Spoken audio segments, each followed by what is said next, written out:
It will be just the opposite. The Antichrist will have the ability to persuade many people to follow him, but he will lead them not to glory, but to hell. So how will the world recognize this monster? He is going to be an orator. I believe that the Antichrist will come out of Europe. I believe that he's going to come first as a man of peace. Many are convinced the Antichrist will appear, or has already appeared, from within some global organization such as the United Nations or the European Union. He will cause a one-world government. We see that coming right now. There will be a one-world currency. After he has subdued the world through a combination of charm and terror, Revelation tells us the Antichrist will make all people wear a mark to proclaim their allegiance to him, their new master. He will force every person on the planet to take a mark in their right hand or their forehead. Without that mark, they cannot buy nor sell. He will cause himself to be an object of worship. According to Revelation, the mark of the beast will be the number 666. Some believers think this number is already being embedded by the devil in the products we buy and the credit cards we use. Thus, when the Antichrist arrives, his mark will already be among us. Other believers see the mark of the beast in the barcodes on our purchases, and these items will be markers to guide the Antichrist and the devil to our doors. I suspect it would be some sort of an economic mark, as many believe, possibly connected to credit cards. We see today that numerical lines are very important. That's what identifies our credit cards. So I think we see the system for this final mark in place today. In modern times, many politicians have been identified as the Antichrist, from Adolf Hitler to Mussolini, and Henry Kissinger to Ronald Reagan.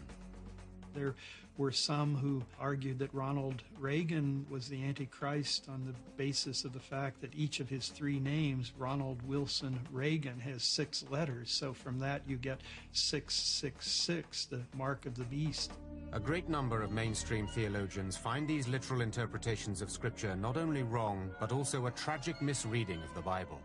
It's very much a pick and choose kind of literalism that they use, where they'll take certain Bible passages and say this must literally happen in the Middle East or other places. The Bible is not a horoscope. It's not God's playbook of disasters that must happen. Prophecy doesn't mean prediction. Is the Antichrist among us and the world near its end? Could the predictions of death and destruction written down by John of Patmos be about to happen? The physical threats to the planet, while very serious, are probably not capable of destroying the human race entirely at a stroke. They are not signs of the end. Even the most uncontrollable hazards, such as asteroids, may be avoidable. The Earth actually moves through space, its diameter, in just 7 minutes. So if we want to make an asteroid miss, we only have to change its orbit a tiny little bit. If we attach a rocket engine, rocket motor that has low thrust over a period of time, it can only take a few months for it to nudge that asteroid so that it misses. Why then do so many human beings look around the world and see only approaching doom? I suppose we all have a tendency to see our present moment in history as unique and somehow different from everything that's gone before. And I think fundamentalists and prophecy popularizers are particularly vulnerable to that tendency. Whether God is preparing to bring about the end and call his faithful to him, as described in Revelation, is a matter only for him and/or those who believe. Are we now in a countdown to Armageddon?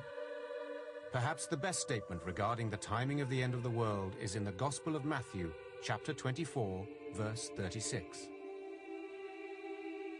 No one, not the angels in heaven, not the Son himself, but only the Father knows the time. If you take that literally, then what you have to do is stop speculating and just live faithfully as best you can.